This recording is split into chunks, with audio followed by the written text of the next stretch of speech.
Hey guys, this is Nick from ReviewOutlaw.com. Today I'm going to show you my rental in Fort Lauderdale of an eFoil. ReviewOutlaw.com. New videos every Thursday at 3 p.m. Subscribe today. So I've always wanted to try one of these eFoils, and while down in Florida in Fort Lauderdale, I found Flight eFoils.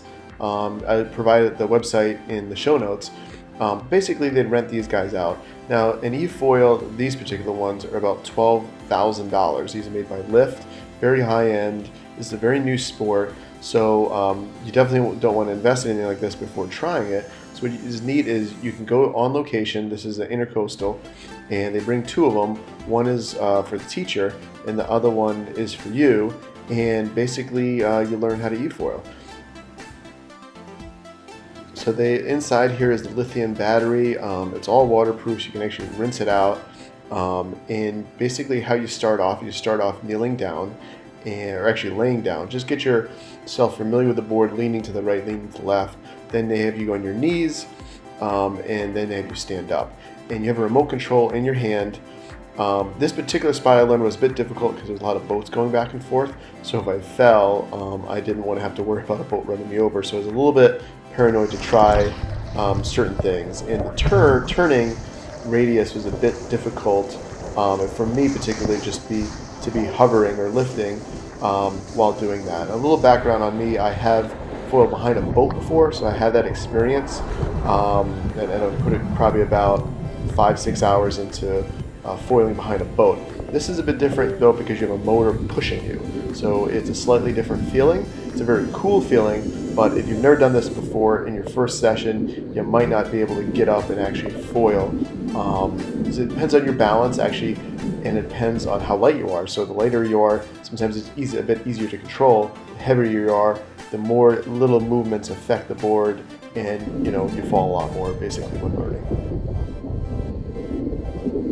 So as far as falling, I did fall a lot. I have a couple of shots in here of me falling, but you do wear a helmet. There is a motor on it. As soon as you fall, the trigger on the remote itself, and then the engine's going to stop.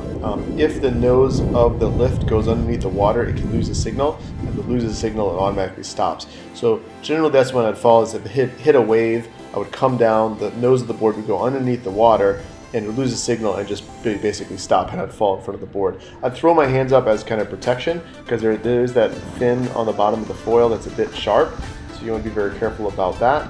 But overall, it felt pretty safe, and you want to be at a level that you're comfortable with and not trying any crazy stuff. So when you're first getting up, there's a bit of a weird angle, and as you go faster, actually it becomes easier.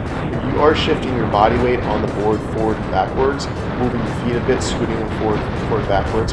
Also, the thing that's a bit tricky is because those in the intercoastal here, some boats were making waves, and those waves would be pushing behind the board, which accelerate the board, so it kind of it maybe go faster or shot the nose up. So all these different things, waves affect it, the wind affects it, your weight affects it.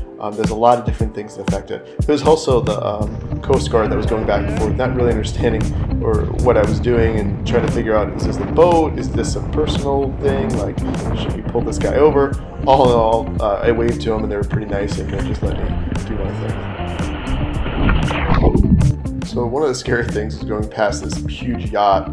I've driven bigger boats, nothing this big, but it can be very, when you're driving something like that, you can't stop it on a dime. So you don't want to fall in front of any of these big boats because pretty much you're going to get a little bit die. So that was kind of sketchy. I stayed far away from them.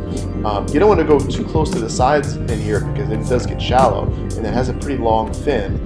So you have to have a good amount of depth of water. You don't want to stop short. That's not going to feel good when you stop short. There's also some sticks and things like that in the water that I try to avoid because you don't want any of that stuff getting in the prop. But overall, I got a good chance to float a lot. It was really fun. Definitely something I'd check out again. $300 for about an hour of battery life. They say 90 minutes, but for me it only lasts about an hour. But the guy let me have the whole whole time until the battery was pretty much dead, which was great. So really enjoyed this. Definitely recommend you check them out if you're down in the Florida area and you're into the kind of the water sports, the newer sports, something new.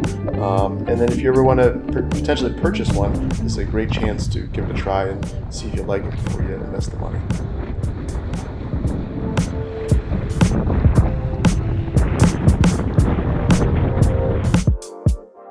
Hey, I really appreciate you watching this video. If you have time, please give me a thumbs up, share the video on Facebook or social media, click that subscribe button, and don't forget to hit that bell icon next to the subscribe button so you get a notification when new videos come out. Finally, you leave me a comment. I love those. Really appreciate it. Have a great day, guys.